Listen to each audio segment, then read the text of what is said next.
Hello everybody and welcome back to my Gran Turismo challenge series where I take every single car from my Gran Turismo playthrough that I did over on Twitch and race them around the Autumn Ring Mini to see which one is the fastest.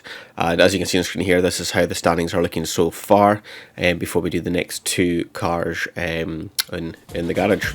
Now moving on to the garage itself, the next car that we have here is the Nissan Silvia LM Edition in a horrible green. It's got 536 brake horsepower and it weighs 960 kilo.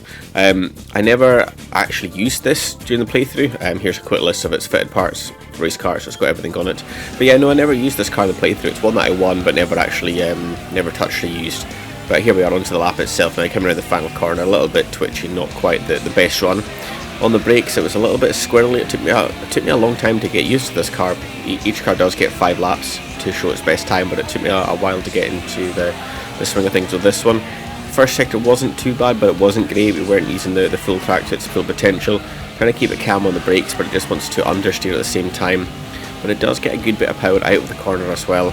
And then we're trying to get a nice smooth exit out of the last corner here, but we just can't do it. It seems to want to understeer all the time, and the front just washes out quite often. But we've managed to do a 29.856 in the process, which is not a bad time at all, and we'll put it towards the top of the standings, which we'll just see in just a moment.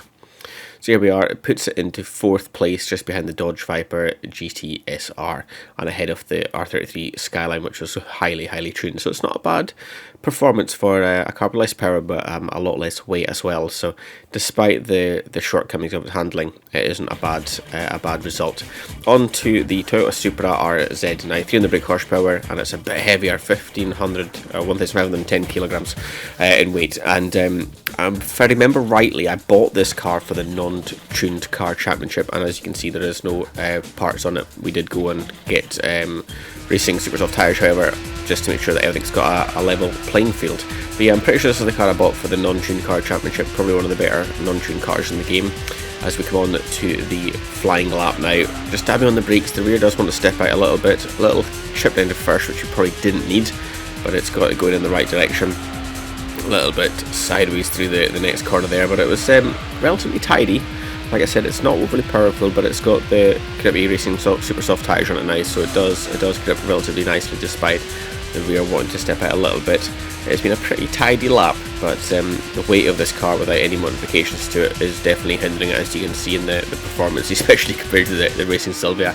It's not a nice comparison, but it's done the lap in 33 seconds, .333, so a nice run of numbers there for it, and we'll see where that puts it in the standings. But bearing in mind it is a bit of a heavier car, and it slots it into 9th place behind the R32 Skyline, which I think had a little bit of work done to it, and ahead of the NSX Type S. So as you can see there, it's quite a heavy car. I think it's the second, looking at the weight there, second heaviest car we've had going round, so it's no surprising that it's not quite as fast as a few of the other ones, but there's not many road cars ahead of it. But yeah, that's all for this video. If you'd like to see any cars, then let us know in the comments below. We've only probably got 1 or 2 more videos left of the cars I had, but yeah, if there's anything you want to see, let me know and we'll try and get them done as well. Thanks for watching.